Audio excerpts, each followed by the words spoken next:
Sometimes you just need to jump. Today, welcome to Worldwide Wisdom, folks. Chanukah is so much more than meets the eye.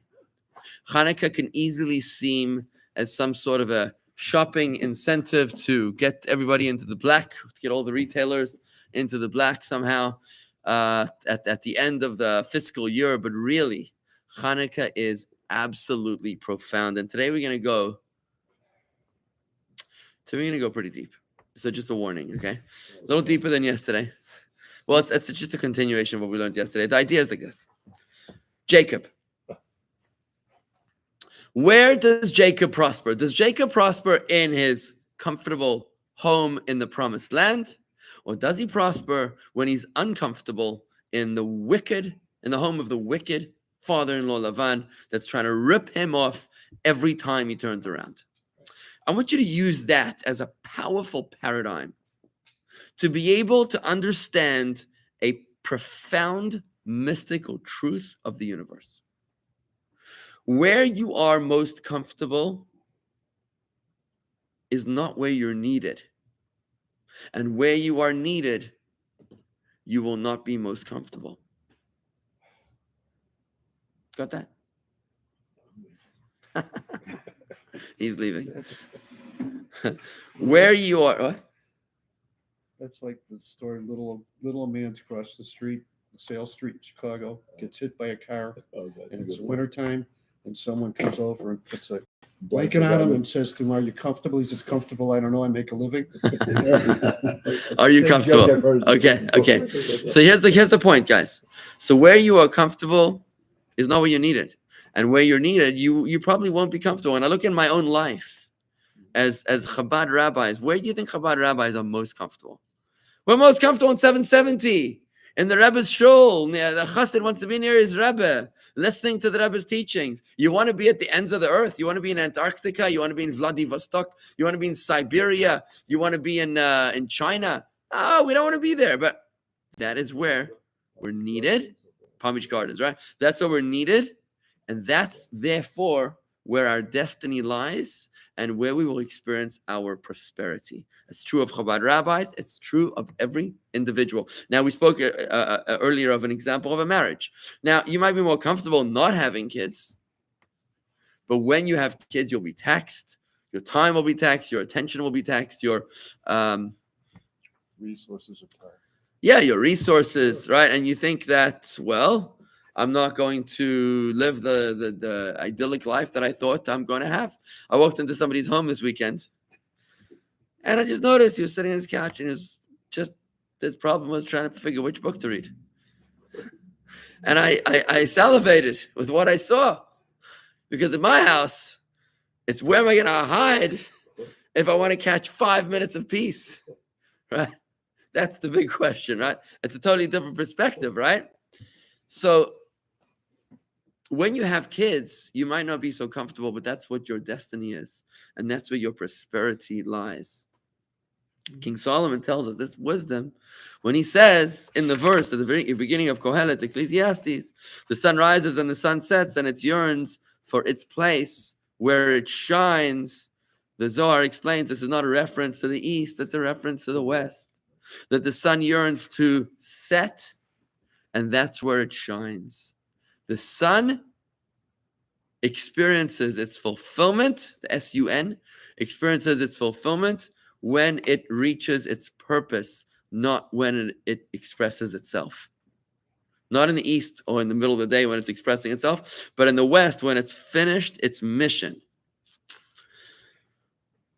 And it's with these introductions that the Rebbe in this discourse that we're learning introduces us to the notion of why it is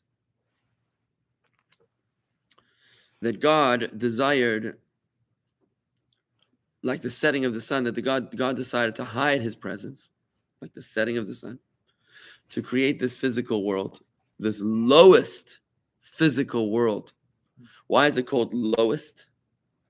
It's lowest because it's most dark when it comes to spiritual awareness. There are worlds of angels, there are worlds of disembodied souls, souls before they're born, their souls after they die. They go up to higher worlds. That's where they're going to. When we talk about heaven, Gan Eden, you're talking about the worlds of Berea and Yetzirah, of creation and formation, not necessarily the world of emanation, which is not even for any mortal beings to be able to occupy. So those worlds are spiritually conscious and aware. There's an interesting rule. There's laws in the Torah about how to be buried, for example. You have to be buried under the ground. Cremation is forbidden. You have to sit shiva, so on and so forth. So there's a law that says that what happens if someone tells you what their wishes are, that they don't want their loved ones to observe Torah law when they're dying, right? Just cremate the guy. He gives his wishes. He wants to be cremated. No shiva. Just move on with your life. Keep on going. Don't cry over me, right? Okay. So what are you supposed to do? Now, there's a mitzvah to listen to the words of a dying person, except when it comes to a violation of Torah. You actually don't listen to them. And what's the reason we don't listen to them? Because we say, now they're in Olam Ha'emes. Now they're in the world of truth. And in the world of truth, now they know the truth. As long as, I'm just in the middle of a sentence, now that they were as long as they were living in this world, they were in the Alma de Shikra, the world of lies, the world of unconsciousness. Yeah, they didn't know up from down, right from wrong, left from right. But now that their souls have left their bodies and they've risen up to heaven, now they're in Olam Ha'emes, now they're regretting the mistakes that they made. And when they regret the mistakes that they made, now they wish that their loved ones will override their wishes and do the right thing. That's because the souls in the higher worlds are more conscious and aware than we are in this world. How much spirituality are we conscious of in this world? The answer is zero. You've got to really think about sequences of events. You got to look at history, connecting the dots in order to see how things fall into place and to realize the incredible unlikeliness of the survival of the people of Israel despite all odds. I mean, what we're going through right now is unbelievable. It's very difficult to see the hand of God in what's happening in the war in Israel right now. But years from now, we'll look back when Hamas will be nothing but a footnote in history, a despicable footnote in history. We'll look back and be like, wow, how did we survive that? We'll look back and that's when we'll say, that was as miraculous as the 6-Day War. If you think about it, that was as miraculous. I mean, think about what Israel has to go through in terms of standing up to international pressure. Think of what Bibi has to go through in terms of standing up to his own cabinet. You saw the 60-minute interview yesterday on the beeper bombs, how he had to stand up to his own Minister of Defense and his own Chief of Staff in the Army, who insisted that we get American permission before we initiate the beeper bombs. And you're like, that's not going to happen. So the courage to stand up to the world, to stand up to your own cabinet, it's unbelievable. It's unbelievable, right? It's really amazing what we're going through right now. And I think that's difficult to see the hand of God in real time. But it's much easier to see the hand of God in the rear view mirror. Remember when Moses asks God to show him his secret, he says, you can't see me, but I'll pass by and you'll see my back. It's like a veiled reference to seeing God in the past tense, as opposed to being able to see God in real time. Because the reason is because this world is spiritually dark and dense. And yet, it's this world. This is such a powerful concept that I'm sharing with you right now, guys. This is really a game-changing concept. It's this world which is so dark, the most dark, where there is zero, not 1% awareness of God, not 5% awareness of God, 0%. It's in this world that's so dark, where God's essence is able to be manifest. Now, this is a very, very subtle, powerful, incredible concept. That God's essence. Yes, I'm sorry. What's the question? I'm going to challenge you a little bit, Rabbi. Does God really hide his presence with so many miracles that happen all the time? So give me an example of the miracles that happen all the time. Well, the beeper bombs, you were saying. Well, that's what I was talking about. Yeah, but I mean, is he really hiding his presence? Because on a day-to-day basis, we may not see it as individuals, but there are miracles happening all over the world. God's presence is everywhere. So how's he hiding his presence? I think he's... Is everybody conscious of these miracles? No. So that's my point. That's it. That's why it's in. But what's going on in Israel, I think you have to be, as a Jew, totally unconscious not to see the miracles of this. The beeper bombs, Syria falling.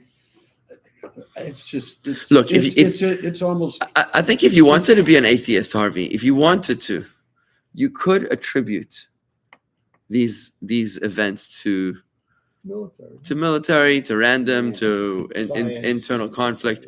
But I agree with you, and that's I think what Mark is also saying, is that there's too much coincidence going on, right? I mean, it's just a matter of time before Yemen is blasted back to the 14th century. It's almost amazing. It's almost amazing how Yemen just brazenly continues to attack. My brother sent me a text message last night, 4:25 this morning. The whole family is in the bomb shelter. Which means all of central Israel, 80% of the population lives in the center of the country. The whole country was basically in the bomb shelter this morning at 4 a.m. because of some maniac, the Houthis in Yemen. I mean, I think Israel looks at them like a hemorrhoid. They're like down south, and they're like just annoying. They just don't have time to deal with them. Like maybe one day later, when my big problems are handled. But I think by making these the whatever Israel's doing one at a time, like fighting off each one of them, finally get to the hemorrhoid, and it's never gonna be the same again over there. I think we should establish a southern annex of Israel down there in Yemen. Anyways, that's an interesting conversation. But point is that these are incredible times that we're living in, and they're still unfolding. Imagine you could talk about the 6-day war in real time. This is amazing. That's what we're doing right now. We're seeing these miracles, and just wait to have what happens in Iran right now. There's the new president of America coming up any day now. Like any day now. Well, it's like in 3 weeks, right?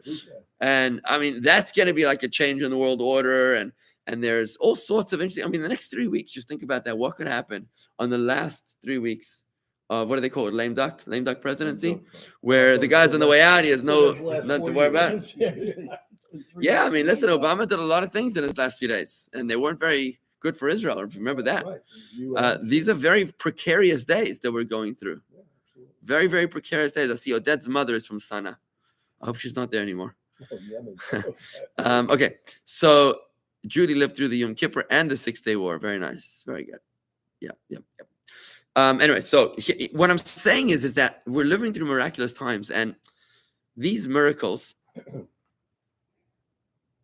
are the hand of God, which is far more revealed in this world than in any other world. Because it's only in the lowest of the low, in the bottom of the bottom, just like Jacob's prosperity happens in Baghdad when he's in the most uncomfortable situation. So too when God is in his most uncomfortable situation, quote unquote, as if God can be uncomfortable. But when God is most hidden, it's there that God's essence is most revealed. And this is the idea that we're going to talk about right now. I just want to do it inside the text, page 216. Let's take a look at this magnificent concept, page 216. In addition to being their true place, despite the concealment involved in their descent, their ultimate shine, their revelation, will be accomplished through their descent into the lower worlds, as will be explained in the following paragraphs. So this is the quote from King Solomon. If you want to see the actual quote, it's on page 214, middle of the page, 214 in the gray box. The quote from King Solomon: the sun rises and the sun sets, and it yearns for its place where it shines. So when does the sun shine? When does the sun truly fulfill its purpose? When it sets, when it's not doing what it wants, but when it's doing what it's needed for. Now, here comes this explanation. Here it is. Middle of 216. This might just blow your mind. Warning, okay? Reb Shneur Zalman of Liadi, the founder of Chabad, known as the Alter Rebbe, explains in Tanya that even the loftier spiritual worlds are considered a descent from God's ultimate light, his essence light. Why? Because the greatest revelation of godliness must be superior to the spiritual worlds that are created from that revelation. I mean, they're just a revelation of some degree of godliness. So they are a descent from God's essence, which is why the creation of these loftier worlds can't be the ultimate purpose of creation. So the more, when God allows his light to shine in a way that we can appreciate, it's a diluted light. God's essence is too powerful for us to experience. He has to hide his light like behind a lampshade, or multiple lampshades, which is what's called the tzimtzum, the contraction or the restriction of God's light, in a way that we could, or the angels or souls might be able to to experience and encounter godliness, right? However, so those are, that's a descent, that's a downgrade from God. The sun is setting, think about that, right? However, the worlds of Biyah, which is Bria, Yetzira, and Asiya, creation, formation, and action, and particularly the physical world, this world, which is the lowest possible form of existence. Guys, what that means is that there's only one physical world. There's only one physical world, and that's our universe. But there are other worlds that are spiritual. That's important to understand. There's many spiritual worlds. There's only one physical world, which is the lowest world. So these lower worlds, and especially the physical world we live in, have a unique advantage that is not present in any of the loftier worlds. These worlds become a dira betachtonim, which means a home where God's essence will be revealed, similar to how a person's true essence is revealed by the way he behaves within the privacy of his own home. Yeah, Malchus is very interesting. Malchus, yeah, Malchus is the lowest level of the Sefirot, right? You got the 6 emotions that are manifesting through the lowest, which is the communication, which is the mouth, right? In that same way, this world will be considered Malchut, the lowest level. That's where the essence of God is revealed, right? This is a very interesting concept here. It's like, we say in Chadadi, just try to bear with me a moment, because this is a little ethereal. We say Sof Maaseh b'machshavat chila. Sof Maaseh b'machshavat chila. The final action was the original intention. I'm going to give you an example to explain this. We say this in the Chadadi. The final action was the original intention. Imagine you have a dream with your wife to build a dream home in Palm Beach Gardens. Imagine that's your dream, right? You want to build a dream home. So what do? You hire a realtor and you look for land and you get an engineer and an architect and a plumber and an electrician and a drywall guy, and you're working and working and working. It's a 2-3 year process, right? And the permits and the expediter and everything else that it takes, right? So you're invested, your work is invested with the plumber and the architect and the engineer and the landscaper and everything else, right? But what's the ultimate intention? Where is your true purpose? Your true purpose is in unlocking that door and being able to actually move in. The final action of unlocking the door was the original intention. You with me so far? So where is my true desire? Is my true desire with the plumber and the landscaper? It's not my true desire. The landscaper is just a means to an end. But it's the final step, the very last step, that is manifesting my essential desire. So where does my essence lie? Not in the so who's more important, the locksmith or the engineer or the architect? Architects are fancy schmancy these days, right? Very high-end architects you can get, right? So you want, is it the $1,000 an hour architect, or is it the $10 an hour locksmith? Who's more? Where does my desire lie more in? Well, give me his name. Yeah, Israelis they do. So you see that even though the architect might be more fancy, schmancy, important, educated, yalla, right? It doesn't matter to me what my intention is in the locksmith, in that final hammer blow, which is going to open the door for me and let me in to my dream, to fulfill my dream. That's where my essence lies. In the same way, there's higher worlds and there's lower worlds. There's worlds that are more spiritually conscious and there's worlds that are less spiritually conscious. And then there's this world, which is spiritually dense, brick wall, no light, right? It's in this world that God created all of this descent, was in order to have a relationship with us. Why? Why did he want a relationship with us? Because God wanted a home in Palm Beach Gardens. God wanted a home in Palm Beach Gardens, which means that God's essence, just like my essence or your essence, is revealed when you move into that house. Way more of you, of your pleasure and joy and experience. And your essence is manifest in the moving into the house, much more than when you're dealing with the architects or the lawyers or the realtors or the banks. So too, with God, yes, those professions are much more lofty, elevated, and important, but my essence lies in the final stage, which means God's essence lies not in any of these higher worlds. In the world of emanation, formation, creation, in the higher worlds of action, it's only in the lowest world of action, which is the physical world of action, this world. That is the only place where God's essence lies. So that, and how does God's essence become revealed in here? When we sit around the table and we study Chassidus. When we learn about the mitzvah of Chanukah in a way that you're being challenged, you look like you're being challenged a little bit. I think it's kind of, I don't know if you want to talk about it now or when you're done. I'm going to get there. Hold on. So when we study Torah, what we're doing is we're taking something which is way above our heads. It's way above our heads. And we're making an effort to try to make it work. We're trying to filter it into our brains. We're trying to understand. And I'm trying to explain, and you're trying to understand. And hopefully together with the text, we're going to get there. Hopefully, right? We can only understand a little bit of it because we can't have all its essence or blow us away. Is that, like a plug? You can't just stick a finger in the wall. No, you can, but You get a shot. Yeah. So what I'm asking you is, we have this essence, but when it comes down here, we have to have it revealed. well, that's Right. something. Why does the essence have to be revealed down here? I'm not understanding. Well, don't we want to have it? Yeah, so what happens is every time that you do a mitzvah, Yeah. you are revealing God's essence in this world. And this is what happens every single time that we do a mitzvah. Every time we do a mitzvah, we're revealing God's essence into this laptop that I'm speaking in right now, into this book that we're learning, into this brain, into this heart, into this tablecloth, into this room. And every single time a Jew does a mitzvah, they're bringing a little bit of God's essence into that space. Think about it like little candles that are being put in different places of this earth, and you miss a flight and you're stuck in an airport in Europe somewhere, and you're late to fill in, and you do a little mitzvah, and you do a little tzedakah, and you find yourself overnight. So you go to the local minyan, and you find the Chabad, and you do a little, a little whatever, a little prayer. What you're doing is all that's by divine design, because you're supposed to reveal God's essence in that specific place, right?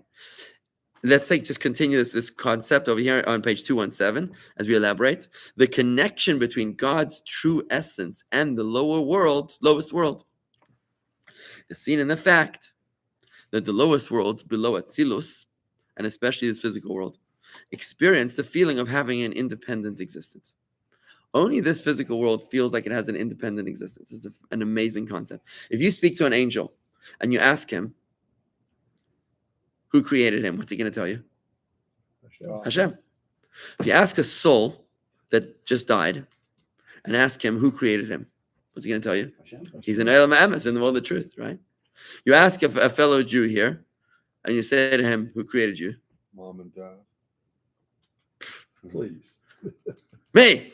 I'm a self-made man. All right? I'm comfortable. I'm making a good living. He doesn't even understand the question. He doesn't even understand the question of what do you mean? Who created me? Like my parents? You mean like what is that? You mean that there's like a God that's making me? I don't even know what you're talking about. He doesn't even understand the question. You understand the difference here, right? The reason we're about to explain is because since God's essence is what created this world. Remember creation ex nihilo, the doctrine of perpetual creation. Since this world is being created by God that has no source, Adon Olam Hashem. It says in Adon Olam that God has no precedent, right? No beginning. Without a beginning and without an end. Since we were created by an energy which has no beginning, God's essence. Therefore, we inherit the DNA of our parent, and we feel like we have no beginning. Just like God, who was not created by anything prior, so too we are the children of God's essence, and therefore we actively feel like we have no precedent, like nothing came before us. What was before God? Nothing. There was no such thing. There was God was old. exactly that's the answer. The answer is not nothing. I stand corrected, Rob. You just answered more correctly than I did. I said nothing before God, and that's incorrect. It's an incorrect answer. What I said. It's not that there was nothing before God. It's that God was always. God is eternal. God is immortal. God always was, is, and always will be. Right? Always was. Right? So I just want you to understand this beautiful concept. The children inherit the characteristics of the parents. When the father's black, the kid's black. The father's mathematical head, the kid's got a mathematical head, right? The mother's got an artistic talent, the kid's going to have that artistic talent. So when God is creating us from an energy which is his essence, B'li reshit, b'li tachlit, without a beginning and without an end. Therefore, the creation, us, is created with an awareness of the consciousness, with a default setting that we feel like we always were here and we always gonna be here.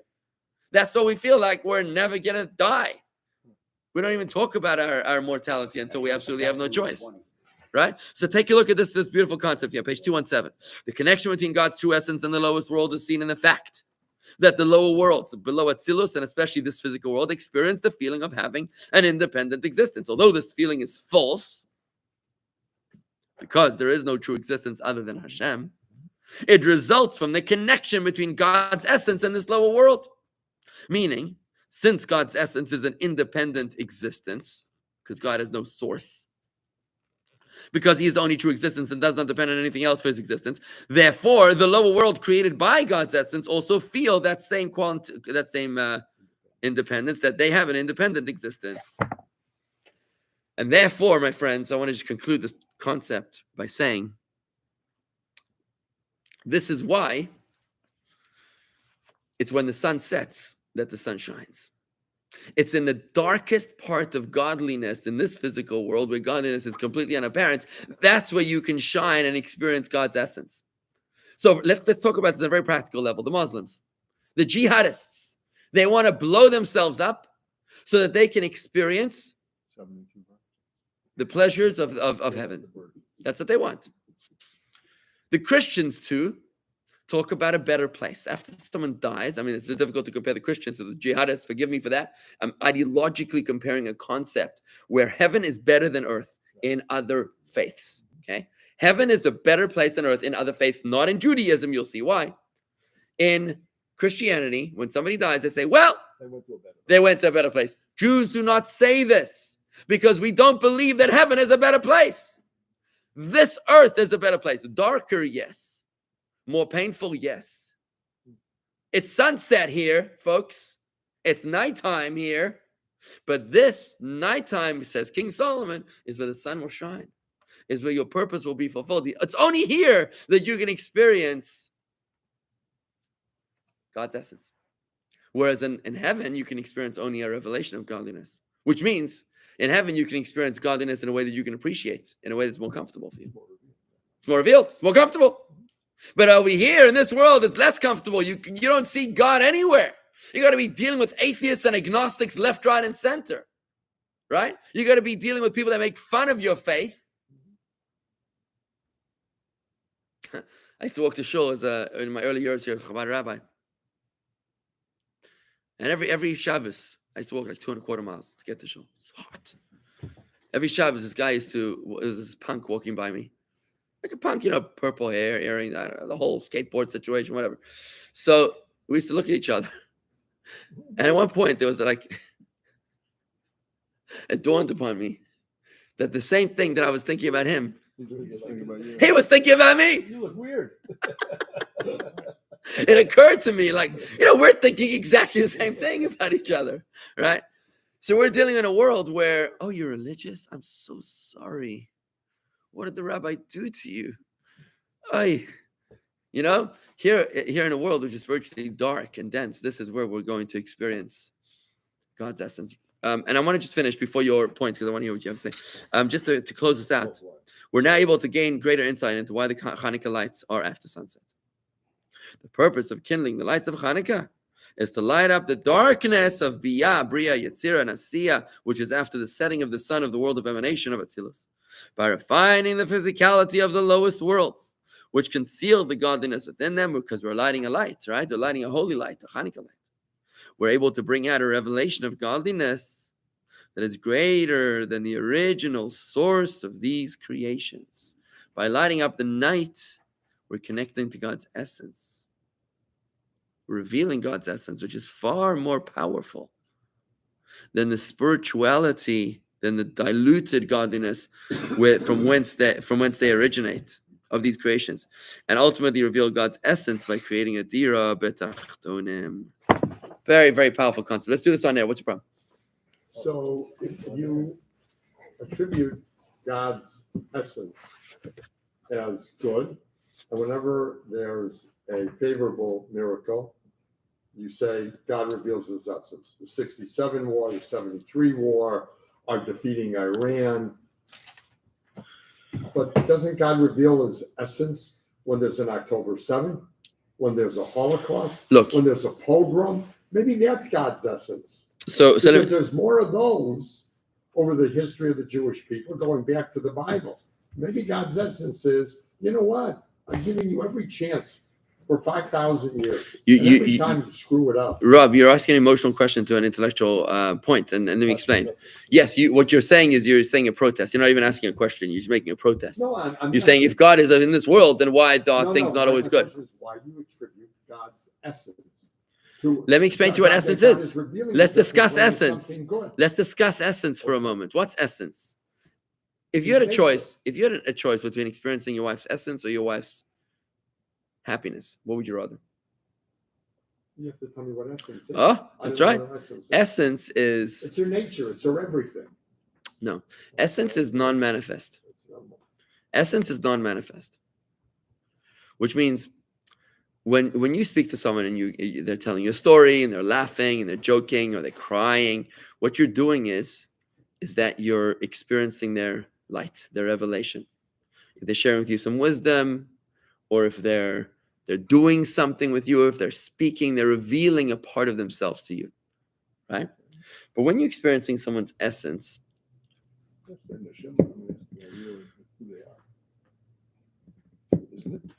someone's essence is nonverbal.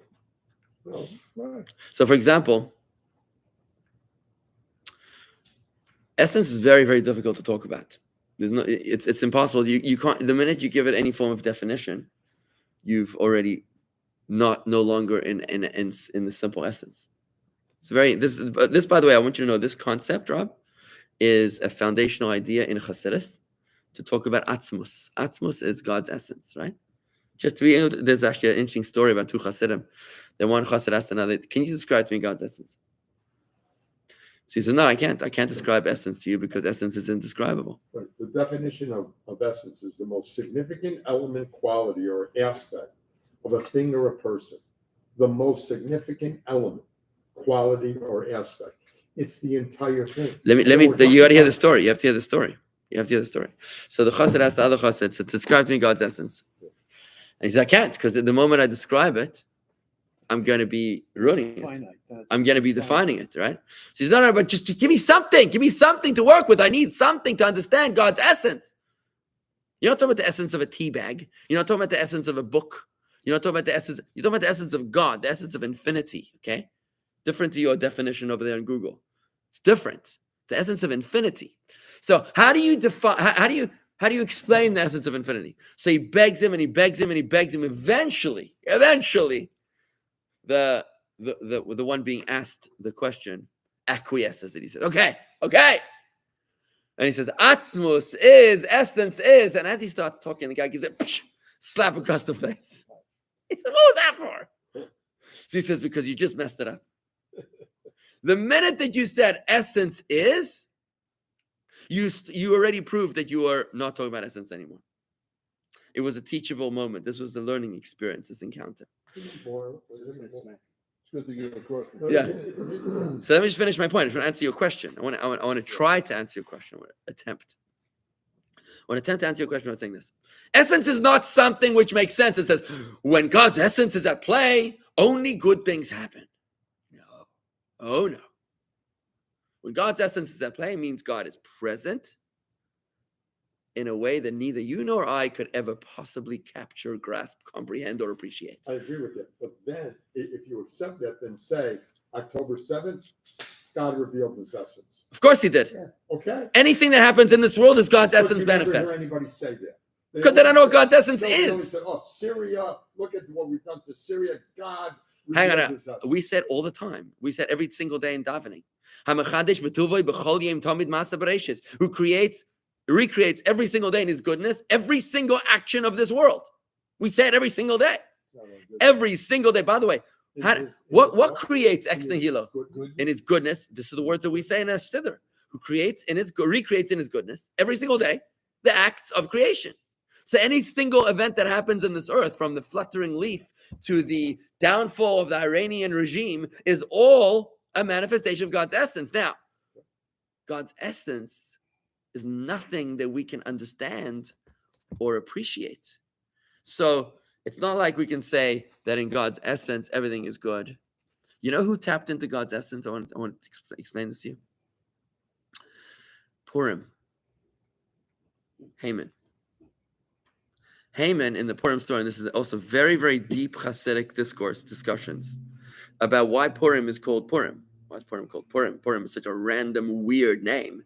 Purim means raffles or lots. Like what's that got to do with anything? It's like a pure footnote in the story of Purim, right? It's like calling the Chanukah story dreidels. Like, okay, there was a dreidel. Like, what's the Purim? What's the lottery?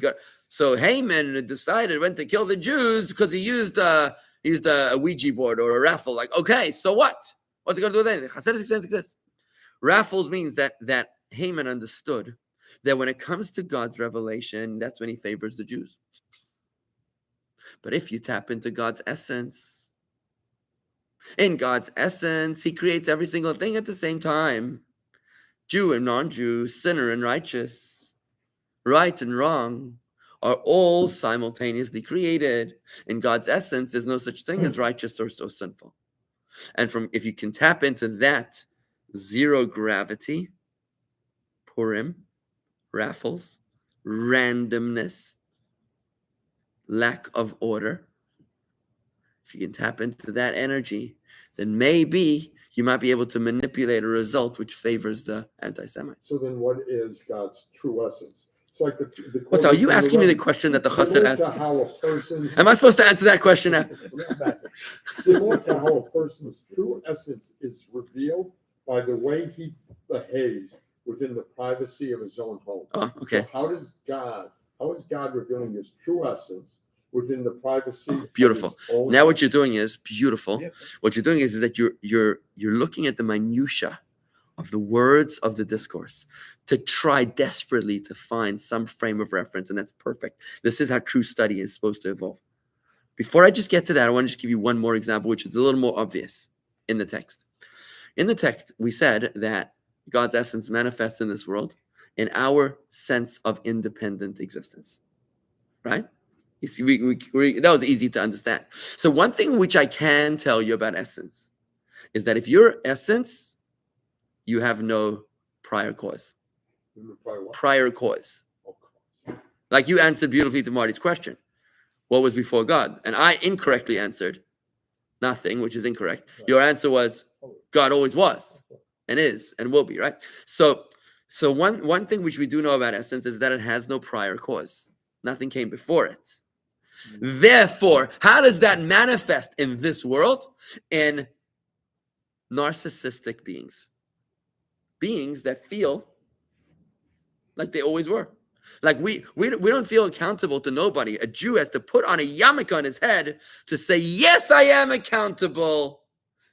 But most people don't wear a yarmulke because they don't even feel accountable to nothing and nobody. Yerei Malka, in awe of the king. I recognize that there is a king, and I'm in awe of him. That's what the yarmulke is a testament to, right? But most people don't feel that. There is no yarmulke. There's nothing that came before me. I am who I am. I do what I do, and I'm not responsible to anybody. So that's one component, or I'm not even going to call it a component. It's one consequence that derives from essence, because I can't give a component to essence. Now you're asking another interesting question. So then it says in the Maimer that just like a man is most comfortable in his house, so too God's essence somehow, whatever that means, is in this world. Let me explain to you. So we're right now around this table. You're surrounded by other people. So there's certain things that you're not going to do or say right now. To be honest, there's certain behaviors that you won't do because it's not appropriate to do in public, right? But when you're in the comfort of your own home, you're just going to let loose. You can do whatever you want. If you're in your own private space, you're going to do whatever you're going to do, and you're not going to feel inhibited. That is how I understand what we just read. That in this world, God is uninhibited. That's what he wants to be. But he needs us to invite him in through the mitzvahs that we do. Whenever we do a mitzvah, whenever we study Torah, we're inviting God's essence into this world. These are the themes of Tanya chapter 34, 35, and 36, and 37, where Tanya talks about how to bring God's essence into this world and why. Why it says in the Mishnah something amazing. It says, contrary to that Muslim or Christian way of looking at heaven and earth, it says in the Mishnah, Ethics of the Fathers, that 1 minute in this world is more precious than the entirety of the world of heaven. Can you imagine how Torah looks at heaven? 1 moment in this world is more precious than the entirety of the heavenly experience. Why is that? Because 1 moment of you doing a mitzvah in this world allows you to draw and tap into God's essence. Whereas in heaven, you can never, ever, ever encounter God's essence. In heaven, the only thing that you can encounter is God's revelation, God's personality, so to speak, God's very, very diluted forms of expression, which are meaningful to you, to souls and angels, where they can encounter and experience prophetic whatever. But only in this world is where God's essence is revealed. This is a concept that's got to grow in us, guys. It's got to grow. I'm trying to break it up into smaller pieces, but it really dives into a very, very deep analysis of our spirituality and our mystical experience. Chanukah is just a tangent. It's just a hook over here, by the way. You realize the Chanukah just happens to be that you're lighting the Chanukah candles from the time that it's dark. Similar to what King Solomon is telling us, that you're going to succeed when your sun sets. That's when it's going to shine. Like Jacob, who prospers when he's in a desperate place. And maybe, by the way, maybe you can advance this and say that a person prospers not when he's comfortable, when he's under pressure. That's Israel. When you have a competitor in your business, right? When you have an enemy that makes you uncomfortable, maybe that's what's going to bring out the best in you. Maybe it's all rooted in that incredible wisdom of King Solomon. Think about how King Solomon said this. He just used 2 lines. The sun yearns to set. It's when it sets that it shines. Like a sentence that just doesn't sound right. But what he's talking about is something that's going to take us maybe weeks to unpack, to unload, and to experience. So try to read the text. It's important that you have the textbook, so you can try to reread it a few times to try to understand. Yes, Mark. Rabbi, you started when you said when you're most comfortable is not where you're needed, and when you're most comfortable is not where. When you're most comfortable is not where you're needed, not where you're comfortable. So my question to you is, when you're studying with fellow rabbis, is that more stimulating to you than studying with us? In a sense, there's that a different type of discourse on it. It's much more comfortable for me to study with fellow rabbis because we don't have to cover basics. It's much more necessary for me to study with you because here I'm fulfilling my purpose, right? And indeed, for me, this is a very good example. It's a very good example. If I want to reach the essence of the wisdom, it's a brilliant example that bring up. Much I've learned from my colleagues, more I've learned much I've learned from my teachers, more I've learned from my colleagues, but more than anybody I've learned from my students. Brilliant example. Why is this? Why have I learned more than anybody from my students? This is a quote from the Talmud. Why? Doesn't it make sense that most I've learned from my teachers and least I've learned from my students? It's because when I'm challenged, when I'm not comfortable, but rather where I'm needed, which is talking to my students, that's what causes my sun to set, because it's not my light shining right now. I'm dealing with your questions, right? And that's what's going to expose me to the essence of the idea. When I'm learning from my teachers, I'm just experiencing the diluted wisdom. When I'm learning with my colleagues, I'm experiencing a little less of the diluted wisdom. But when I'm teaching, because I'm focusing on where I'm needed and know where I'm comfortable, it's there that I am going to experience the essence of the idea. Why? Because I'm moving beyond my ego to focus on you. I'm doing not what's comfortable, I'm doing where I'm needed. And when you move away from ego and you go to where you're needed, like the setting of the sun, like the lighting of the candles at the dark, like Jacob going to Baghdad, like God creating a world where God's hidden, right? It's there that you're going to experience the essence of the light. Wow, beautiful. Thank you. I got a question for you, Rabbi. Yeah. if I'm not